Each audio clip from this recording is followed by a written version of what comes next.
Hello students, आप सभी का हमारे यूट्यूब चैनल लवनीत क्लासेज में स्वागत है। मैं सुखवीर सर आपके साथ। आज हम 10th क्लास के चैप्टर एपी अर्थमेटिक प्रोग्रेशन के ऊपर कार्य करेंगे और जिसका जो कि अपने आप में सीक्वेंस का एक पार्ट है, एक हिस्सा है। और सीक्वेंस का जो अर्थ है वो है अनुक्रम या क्रमागत कहो। इस प्रकार का हमने छोटी क्लासेस में भी जो पढ़ा है, बहुत सारी बातें हैं। आइए एक बार देखते हैं इसको। हम अगर एग्जाम्पल के तौर पर देखें तो जैसे कि हम छोटी छोटी बातों से ध्यान में देखते हैं। बच्चों का प्रेयर के टाइम पे सुबह सुबह स्कूल में जाते ही लाइन में खड़ा होना। लाइन में लगना क्या है, जैसे कि हम बच्चों को खड़े करते हैं, सबसे आगे सबसे छोटा बच्चा छोटी हाइट का, फिर उससे बड़ा जो हाइट का, फिर उससे बड़ी हाइट का। यानी कि एक सीरियल बनता है, एक क्रम बनता है, जिसे हम कहें कि एक रूटीन होता है, जिसके अकॉर्डिंग कहें। इस प्रकार से हमने छोटी क्लासेज में पढ़ा। और भी बहुत सारी चीज़ें हैं, जैसे हमने 15 अगस्त पे 26 जनवरी पर परेड देखते हैं तो उनके अंदर क्या होता है, जो आर्मी होती है, जो बहुत सारी हमारी वायुसेना है, नौसेना है, वो अपने आप में जो परेड में जो प्रदर्शन करती हैं वो सभी के सभी एक सीरीज में चलते हैं। आपने सभी बिल्कुल अपने आप को प्रिपेयर करके उस कार्य को करते हैं, आपने देखा होगा। और भी बहुत सारी चीज़ें हैं, जैसे कि हम एक रफली बोलें तो जैसे कि हमने अपनी बहुत सारे टाइम पे देखा हुआ प्राचीन समय में कि बहुत थोड़ा पहले कुछ साल, जैसे कि भाई गैस सिलेंडर के बाहर राशन की दुकान पे लाइनें लगते हुए देखा होगा। बहुत ज़्यादा बार आपने देखा होगा कहीं कहीं पर भी, या फिर हमने आजकल सीएनजी के पेट्रोल पंप पर देखते हैं गाड़ियां लाइन में लगी हुई मिलती हैं। यानी कि एक लाइन में लगना, एक क्रम अनुसार होना ही क्या है, सीक्वेंस है। सीक्वेंस को हमने बेसिकली हमारी जो है छोटी क्लासेज में पढ़ा है, जिनमें हम बोलते हैं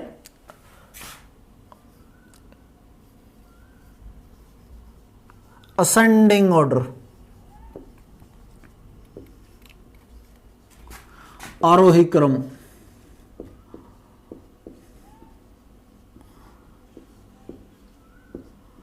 आरोही क्रम, या फिर डिसेंडिंग ऑर्डर, डिसेंडिंग ऑर्डर, अवरोही क्रम,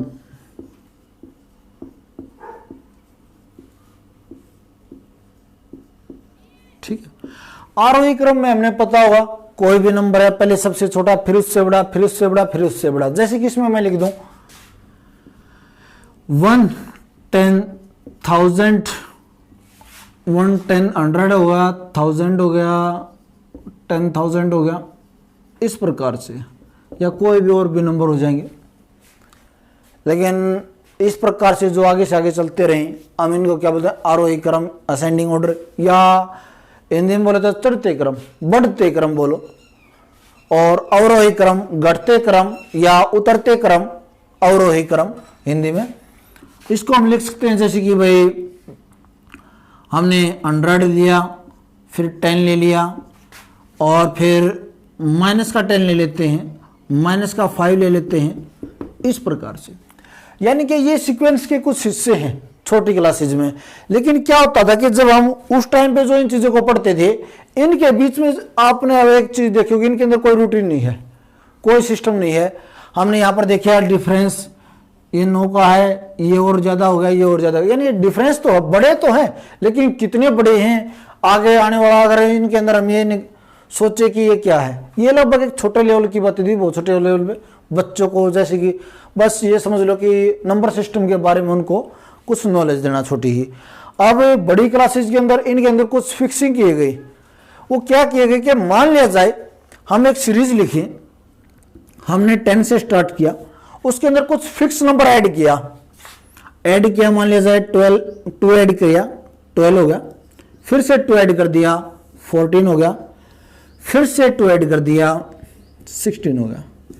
अब इसके अंदर आपने जो असेंडिंग ऑर्डर में पढ़ा था वहां पर कोई फिक्स नहीं है, कितना बड़ा होगा उसको हम कुछ नहीं कर सकते। हाँ, हमें यह पता होता है कि हमें असेंडिंग ऑर्डर का मीनिंग क्या, जस्ट यही बताता है, पहले सबसे छोटा फिर उससे बड़ा फिर उससे बड़ा फिर। डिसेंडिंग ऑर्डर में क्या होता है, पहले सबसे बड़ा फिर उससे छोटा फिर उससे, लेकिन उनका बीच का हमें कोई भी मतलब नहीं होता कि वो कितना बड़ा है कितना छोटा होगा, बस जस्ट यही एक सीरीज बनानी होती थी। ठीक है, अब जैसे कि बड़ी क्लासेज में जो सीक्वेंस है अनुक्रम, जैसे कि हमने पढ़ा था पहले, तो ये क्या होगा, इसके अंदर फिक्स आ जाएगा, बीच का जो डिफरेंस है वो क्या है +2 और +2 और +2, इस प्रकार से बढ़ता हुआ जा रहा है।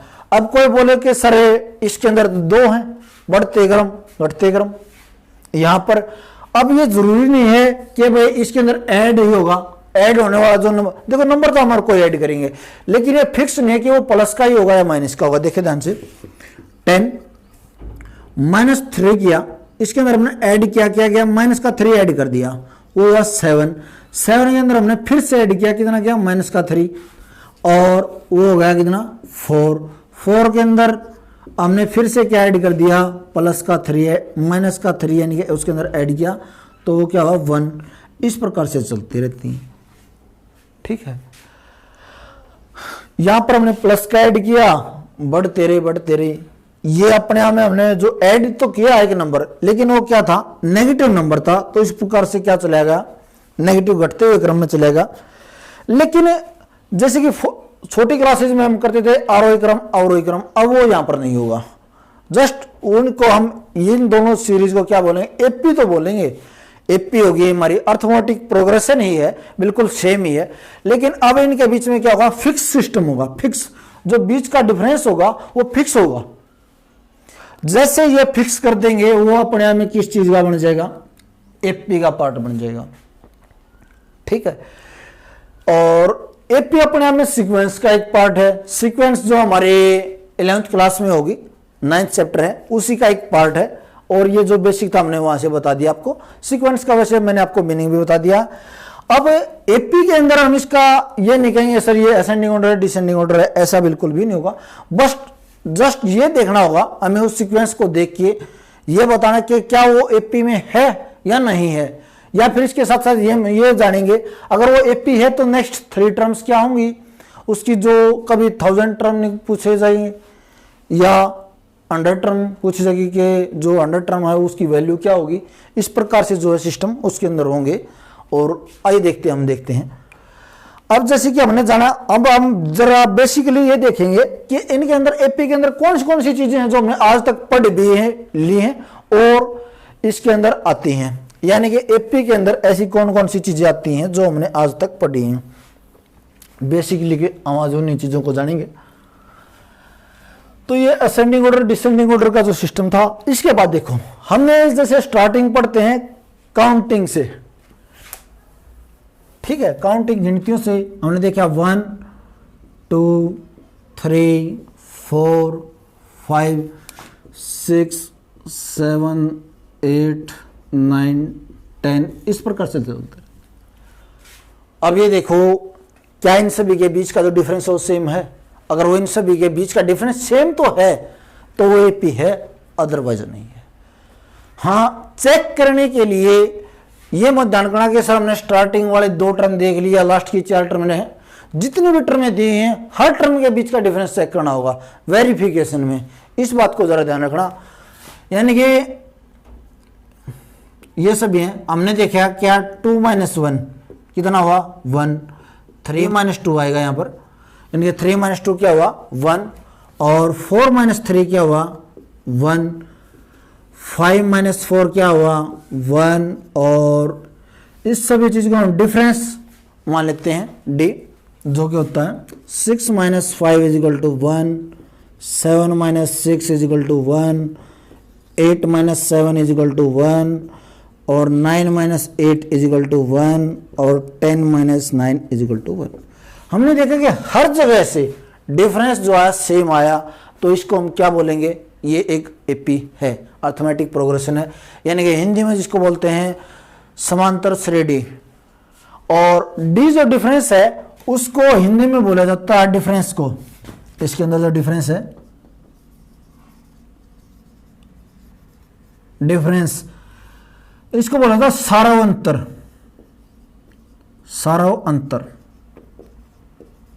ठीक है, तो एक बात देखिए, हमने हर जगह यहां से क्या था, इसका डिफरेंस कहो या अंतर जो था समान था, तो हम इसको क्या बोलेंगे, एपी है ये। अब इसी प्रकार से देखा हमने, भाई सर ये तो नॉर्मल चीजें थी, इसके बाद फिर से देखो नॉर्मल में मान लिया जाए हमने अब इवन नंबर सम संख्याएं देखिए 2 4 6 8 10 12 14 16 यानी कि इस प्रकार से। अब इनको देख लो, 4 - 2 कितना होया 2, 6 - 4 2, ध्यान देते रहना भाई ध्यान से, 8 - 6 2 और 10 - 8 2। चीजें आसान है लेकिन टॉपिक को समझने के लिए इनको यूज करना जरूरी है, क्योंकि ये ऐसी जो चीजें हैं वो लगभग एक्सरसाइज में नहीं मिलेंगी, एग्जाम्पल में भी मिल जाएंगे, एग्जाम्पल से पहले भी मिल जाएं, और पॉसिबिलिटी ये रहती है कि ये एग्जाम के अंदर भी आ जाती हैं। ठीक है, ये बेसिकली बातें एग्जाम में पूछ लेते हैं। 12 - 10 2 और 14 - 12 2, 16 - 14 2। यहां पर फिर से हमारा डिफरेंस कहो या सारा अंतर कहो वो क्या आ गया, सेम आ गया। इसके बाद अगर हम चाहें कि सर ये तो इवन नंबर्स थे, ओड नंबर्स को ले लो, 1 3 5 7 9 11 और 13 इस प्रकार से।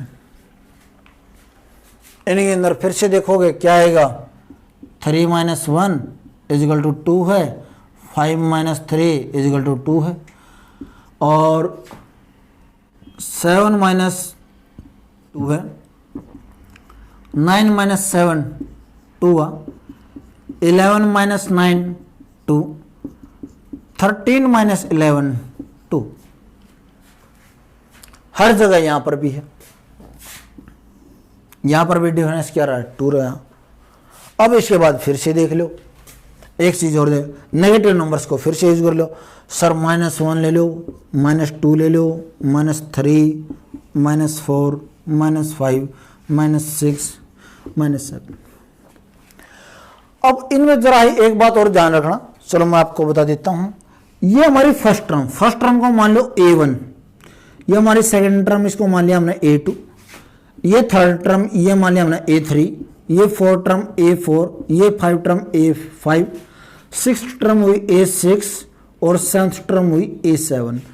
जब भी हम इसका डिफरेंस निकालें तो बहुत सारे बच्चे क्या करते हैं, जैसे कि एक टर्म और लिख लेता हूं उसकी डेफिनेशन यहां पर, कि सर हमने किया 10 7 4 3 4 1, जो इससे पहले की थी, एक बार देखो ध्यान से।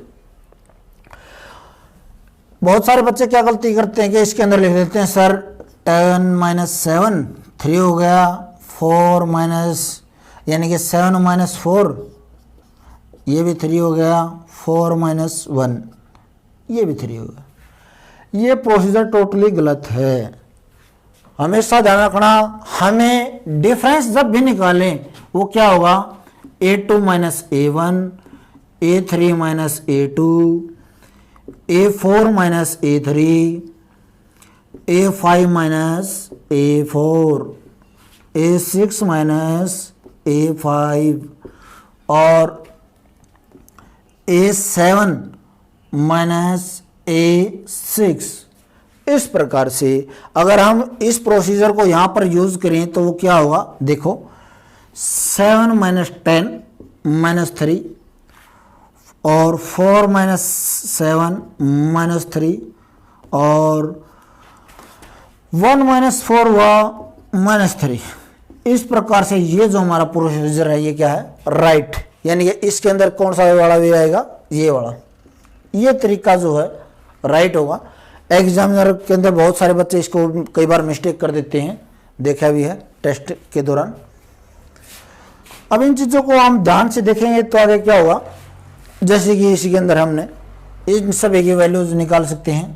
-2 माइनस तो करना ही है, एक -1 और इसकी वैल्यू है, अब उसको देखो ध्यान से, माइनस का 2 माइनस माइनस हुआ प्लस और 1, माइनस का 2 प्लस का 1 जो बड़ा है उसी की वैल्यू, और वैसे क्या हो जाएगा सब्ट्रैक्ट, यानी कि माइनस का 1 आ जाएगा। अब माइनस का 3 माइनस कर दिया, फिर से माइनस का 2, ये हो जाएगा माइनस का 3 प्लस 2, और ये हमारी वैल्यू आ गई फिर से -1।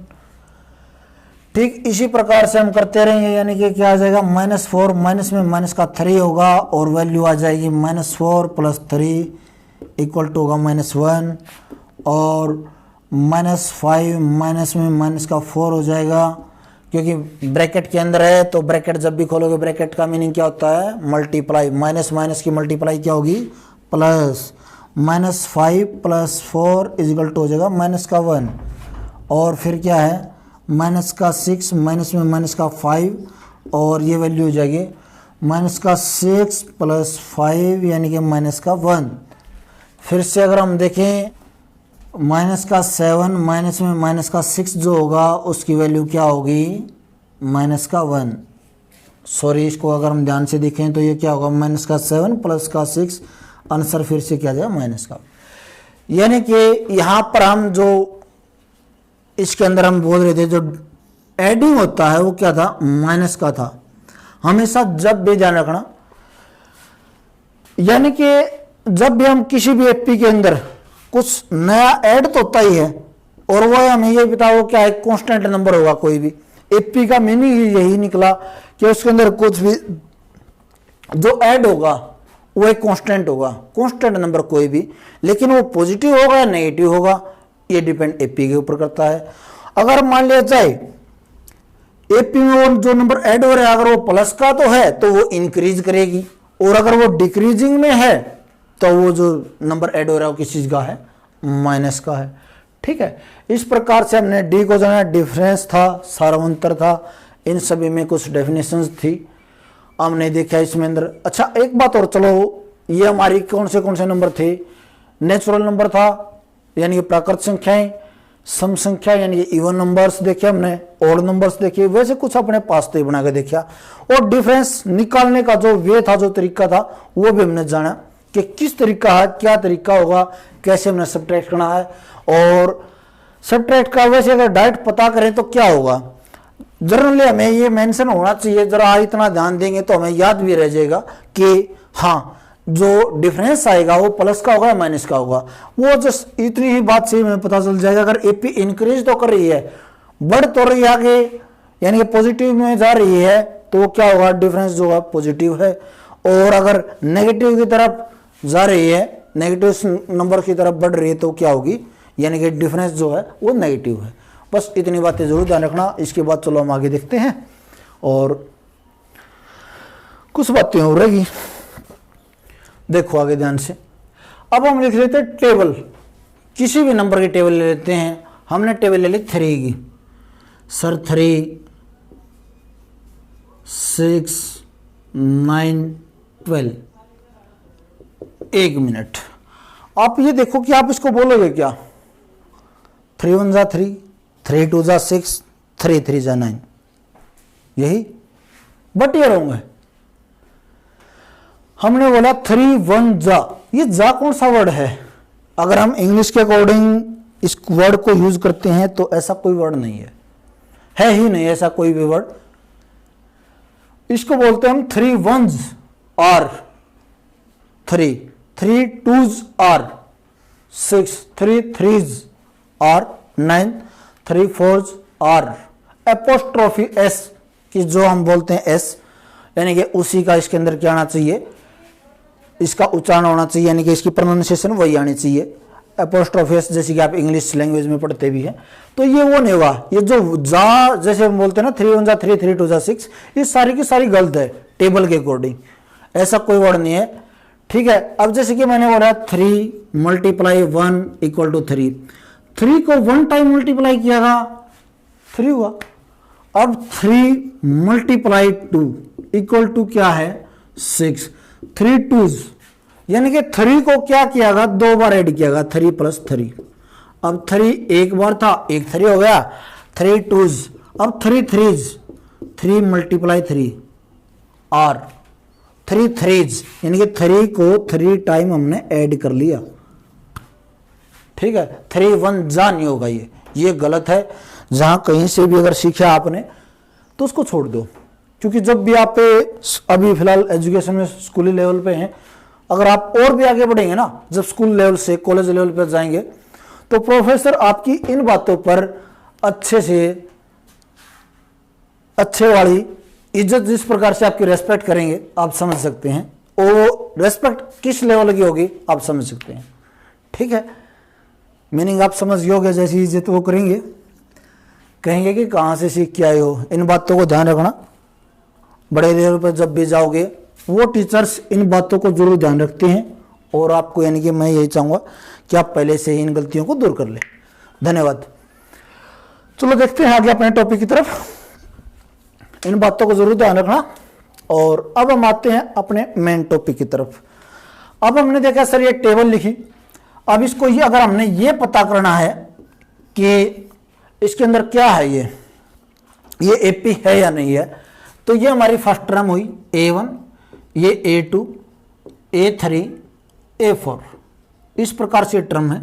और A2 माइनस A1, और ये हुआ 6 माइनस 3 इजिकल टू 3, और A3 माइनस A2 यानी कि 9 माइनस 6 इजिकल टू 3, और A4 माइनस A3 यानी कि 12 माइनस 9 इजिकल टू 3। अब हमने देखा कि हर जगह से इस टेबल के अंदर जो डिफरेंस आया वो कितना आया, जिस नंबर की टेबल थी वही नंबर आ रहा है। पहली बात तो ये देखो ध्यान से, हर जगह से डिफरेंस जो सेम आ रहा है, अंतर जो समान है। अगर अंतर समान है तो उसको हम यानी कि क्या बोलेंगे, ये हिंदी में मैंने लिख दिया सार्वंतर, डिफरेंस डी इंग्लिश में, यानी कि हर जगह से डिफरेंस जो सेम आया, अंतर समान है, तो उसको हम क्या बोलेंगे, क्या ये पी है या नहीं है। हाँ ये पी है। लेकिन अब हमने यहां से पता चला कि सर एक टेबल ली हमने 3 की, और उसके अकॉर्डिंग हमने जब देखा कि सर इसका जो अंतर था वो समान आया और उतना ही आया जितने की टेबल थी। ये दोनों बातें ध्यान रखना, आगे भी ध्यान रखें। चाहे किसी भी चीज की कोई भी ऐसा नंबर ले लो जिसकी हम टेबल लिखें, हर टेबल अपने आप में एक एपी होगी और उसका डिफरेंस भी उतना होगा जिस नंबर की वो टेबल है। ठीक है, 10 की ले लो, 10, 20, 30, 40, 50, 60, 70, 80, 90, 100। अब ये बताओ, अगर हमने आज तक जब भी टेबल पढ़ते हैं, मैं एक बात आपसे पूछना चाहता हूं, शेयर करूंगा कि सर आपके साथ कि सर ये जो टेबल है ये कहां, एक जो कोई भी हम टेबल स्टार्ट कर दें लिखनी तो कहां पे जाके खत्म होगी, क्या वो उसका एंड है तो कहां तक है या नहीं है। हमने ये टेबल लिखी, आज हमने पता चला कि हर टेबल अपने आप में एक एपी है और एपी के अंदर टर्म फिक्स होना कोई जरूरी नहीं है। फिक्स है तो फिक्स एपी है, फाइनाइट एपी होगी वो, और अगर फिक्स नहीं है तो इनफाइनाइट हुई। जैसे कि काउंटिंग हम लिखते हैं सर 1 2 3 4 5 6 7 8 9 10, हम 100 तक की तो मोस्टली स्मॉल क्लास छोटी क्लासेस में पढ़ते भी थे, आजकल तो 400 तक 500 तक आनी शुरू हो गई हैं। और देखो मेन मोटो यही था हमारे जानने का कि अगर क्या काउंटिंग खत्म हुई, नहीं, कहीं तक ले जाओ, कितने बड़े नंबर तक चले जाओ, उसको पार कर जाएंगे हमारी नेचुरल नंबर। जब वो हमारे नेचुरल नंबर्स अपने आप में क्या हैं, एपी बन गए, और अगर वो इनफाइनाइट हैं, हमारी जो टेबल वो अपने आप में एपी बनी, वो फाइनाइट होगी नहीं होगी। इस बात को जरूर ध्यान करना कि आज के बाद अगर कोई आपसे ये पूछे कि जो टेबल है क्या वो फाइनाइट है, नहीं होगी एपी। अब आप मैट्रिक क्लास में हो चुके हो, इसी बात को ध्यान रखना, क्योंकि छोटी क्लास में बच्चे को छोटी थोड़ी कम बातें, फिक्स जो बातें थे वो बताई जाती हैं, और बड़े हो गए तो आप बड़े जो एजुकेशन उसके अकॉर्डिंग भी आप कुछ अच्छे से बोले समझे। ठीक है, अब हमने ये देखा कि जो टेबल है वो इनफाइनाइट है, डिफरेंस सेम, हर टेबल अपने आप में क्या एक एपी है। और अब कोई अगर आपसे ये पूछे तो जरा इतना जरूर सोच लेना कि क्या वो एपी फाइनाइट है। फाइनाइट अगर वो सामने वाला लास्ट डिजिट दे तो दे हमें, तो है, अदरवाइज नहीं है। उसका भी मीनिंग आगे समझ जाओगे। देखो ध्यान से, ये है अपने यहाँ में एपी है। अब मैंने आपसे एक बात पूछूं कि चलो भाई हमने 7 की टेबल ली या 7 की सीरीज में 14, 21, 28 इस प्रकार से कोई एपी चल रही है, कोई आपसे पूछे सर क्या ये फाइनाइट है, तो आप बोलोगे सर ये तो नहीं है। लेकिन मैं ये बोल दूं कि भाई चलो इसका जो लास्ट नंबर है, इसकी जो लास्ट नंबर है वो है 77। लास्ट को बोलते हैं हम AN। किसी भी एपी की जो लास्ट टर्म होती है उसको हम AN बोल देते हैं। तो जब उसकी उसमें लास्ट टर्म गिवन तो है तो वो है फाइनाइट, या ये को सीमित एपी फाइनाइट को। और अगर उसकी लास्ट टर्म उसने गिवन नहीं दे रखी तो वो हमारे लिए क्या होगी, इनफाइनाइट। अगर वो बोल दे उसके, हम उससे डायरेक्ट लिए भी पूछते हैं इसके अंदर कितनी टर्में हैं, अगर वो कह दे कि टर्म का तो पता नहीं, हाँ जो लास्ट टर्म उसकी वैल्यू है 77 हमारे पास, तो इसका मतलब हमने कोई ना कोई, अगर उसकी वैल्यू 77 है तो वो कोई ना कोई नंबर ऑफ टर्म भी होगा। ठीक है, इस प्रकार से बातें ध्यान रखना। यानी कि हम फाइनाइट और इनफाइनाइट के बीच का ये था। अब हम चलते हैं जर्नल टर्म की तरफ, एपी की तरफ।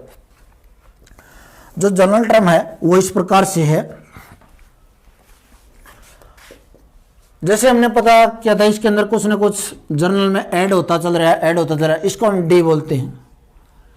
अब ये देखो A1 तो एज इट इज था, A2 के लिए ऐड हुआ, वो क्या हुआ A1, एक बार डी ऐड हो गया सर। इसके बाद देखा हमने A3 के लिए क्या था, A3 के लिए एक ही चीज थी, A था और D 2 बार ऐड हो गया। A1 तो था ही था, D कितनी बार आ गया, 2 बार, यानी कि A1 + 2D। इसके बाद हमने देखा जैसे कि A4 देखेंगे, A4 के लिए क्या हुआ, A1 तो है ही है इसके अंदर, और 4 से पहले यानी कि D कितनी बार आ चुका होगा, 3 बार।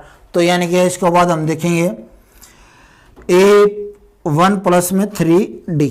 इस प्रकार से जो हमारी टर्म बनती चलेगी। तो हम जनरल टर्म जो एक बार लिख भी लेते हैं, यानी कि जो टर्म का नंबर है उससे D कितनी बार है, एक बार कम है, उससे एक कम है, और हर बार कितना आ रहा है, A1 आ रहा है, A1 तो एक बार ही फिक्स चल रहा है, लेकिन जो D है वो N की वैल्यू से कितना है, एक कम है। यानी कि इसको हम लिखेंगे A और A + D, A + 2D और A + 3D, A + 4D, A + 5D।